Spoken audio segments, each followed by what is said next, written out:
Now another plus is that we have direct employment of the sector, 530,000.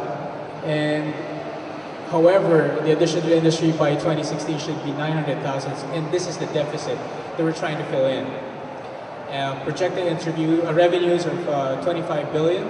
That's a very, very optimistic point of view. But at the same time, we have loss of revenues on account of engagement erosion. What that means is we lose clients. Whether we deliver or not, that is the number that we lose annually. Okay.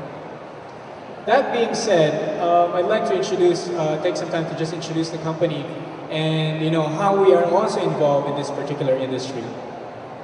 Well, Teletech was founded actually in 1982 by a guy named Kenneth Tuckman, and the story of it is actually Kenneth Tuckman is the son of a well-to-do guy. I believe his dad was involved in construction, but he decided to strike something on his own. So in 1982, he actually built a call center in an abandoned nursery in Encino, California, and he started with only 10 employees. However, on his first year, Mr. Tuckman was able to generate actually $1 million in revenue by just having a call center operations. Imagine starting with 10 people and being able to grow the business by 1 million. That's actually very, very amazing.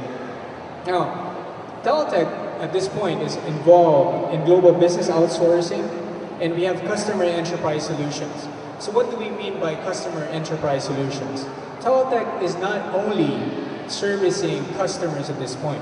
It's not that it's an individual customer experience, but at the same time, Teletech in the States, in the US, actually deals with business-to-business partnerships. For example, with the government, they have a very good working relationship with the US government, in the military. So all these third-party services, Teletech is actually providing overseas.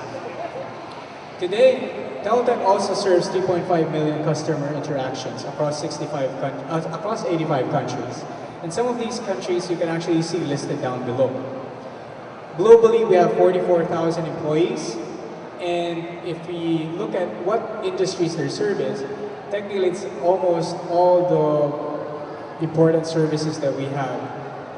We have automotive, financial services, communications, media, government, which I mentioned earlier, healthcare, retail, and travel industries. And we are partnered with the Global 1000 companies in terms of customer service interactions. Now, in the Philippines, we are located in several areas in Metro Manila, North Luzon, South Luzon, and the Visayas. As you can see from this slide, if we focus on the Luzon area, we have Novaliches, Makati, Cainta, Rojas, Bacoor, and the most recent addition is actually Pioneer. The stars represent our recruitment hubs, and we actually have end-to-end recruitment processes in these locations. Meaning, if you're an applicant, we will be able to process or assess you. At the same time, after leaving that site, you will know if you have been hired or not. So this is how we deal with a lot of these challenges. The first challenge really is to have a better applicant pool. And if you notice from the Philippine map on the left side, the reasons why we're located across the country in far-flung areas is the fact that we believe that there is actually a talented pool there. And we have been successful in growing the company in the Philippines from 5,000 employees to I think about 24,000 in 10 years' time.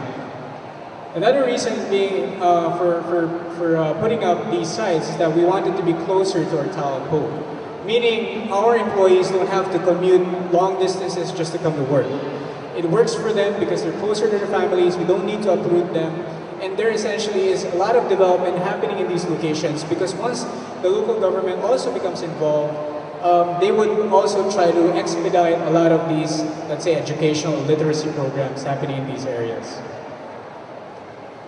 Now, to go into a bit of detail, in the Philippines, we have 14, we call them service delivery centers.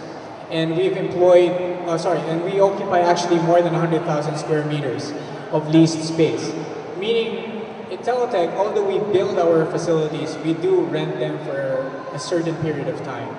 So we don't necessarily own these facilities. And it's worked to our advantage as well because there's a cost let's say there's a very good cost-benefit analysis in doing so. Now, as of this year, we have more than 15,000 workstations. And what this means is that we have a workstation that services not just one employee, but since we have different shifts, we have the morning shift, we have the afternoon, and the graveyard shift, one workstation can actually be used by 3 employees in one day. As I mentioned, we are one of the largest BPO companies here. We've grown to 24,000. But our exponential year-on-year growth, as you can see, when it started in 2000, Teltech was actually started in 2001 as a partnership with PLDT. But if you've seen the growth, we've grown from 2000 and 2001 to 25,000 as of this year. And we are still in the best position for growth because this year we are opening 3 centers. We're opening 1 recruitment hub, we are opening 2 sites, and we're opening the very first training facility, which we call Teltech University. And this actually contributes to 5,000 UCs. Now, why is Teltech an employer of choice, or why should you consider working for Teltech? Well, Teltech has been recognized several times as an outstanding employer. In fact, was back to back to back. And we also have been a member of the PEZA Hall of Fame.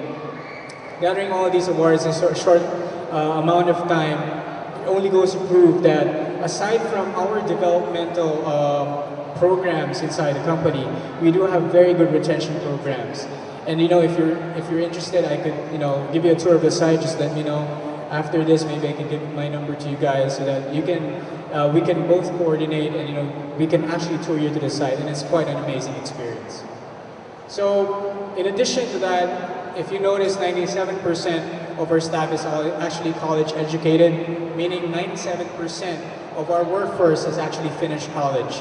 We do employ college people who have finished at least 2 years in college at the minimum. And once we hire these people, those who are at least 2 years in college experience, it's quite surprising how far they can actually go up inside the organization. We don't discriminate.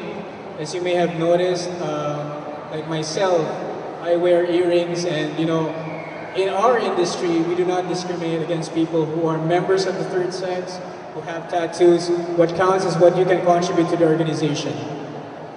And finally, and most important of all, our company actually enjoys the lowest employee attrition rate in the industry. Earlier, there was a slide that I showed you that said that we have, as a range, 15 to 25% attrition in the industry. At Teltech, this is just a single-digit number. And I believe the range is from 5 to 7%. So that is how good the retention strategy is in Teltech. Earlier, when the hosts introduced me, they said I was a returnee, and actually, I joined Teltech again in December of last year. I was with Teltech from 2005 and 2007, got out of it, joined the casino and integrated resorts and an insurance and investments company, but I never felt the same kind of camaraderie as I have with this particular company. So if you are looking into an incredible experience and an experience in your careers that you would like to be similar to a family-oriented workplace, then you may want to consider not just Teltech, but the BPO industry in particular. And with that, let me just show you some slides of our facilities. As you may have noticed, our workplace is ergonomically designed. It is state-of-the-art. No data is actually stored here in the Philippines, but is routed overseas. And we have excellent voice over internet protocol technologies. Just to give you an idea, during the earthquake, the Hanshin earthquake that happened a few years back, all the other call centers actually had downtime except our facility, and unfortunately our competitors lost business because we were able to service their clients. So again, this is a slide that shows some of our facilities. The one on the upper right side is actually our corporate headquarters in one of the buildings in front of the Mall of Asia, and we call it the Rojas Delivery Center. On the left side, you will see some of our relaxation rooms. The bottom is our pantry, one of the pantries. On the right side is actually one of our relaxation rooms or amusement rooms in Kayenta. So what do these rooms have? Well, we have cable TV, we have a Nintendo Wii or an Xbox. It depends on which location you have. We have a billiards and ping pong and foosball. What do you call this? Gaming area. And the next slide, upper left side, you will see the production floor. So this is what the production floor looks like. It's not boring as a lot of people would like to think. It's just really a simple cubicle. So we incorporate a lot of architectural and aesthetically pleasing designs into our workplace because we believe that if we take care of our employees, they will stay with us for a long time and even for good. Well, on the right side, lower right side, that is our facility in Dumaguete, which is very near Silliman University. And with that, I guess I will conclude my presentation.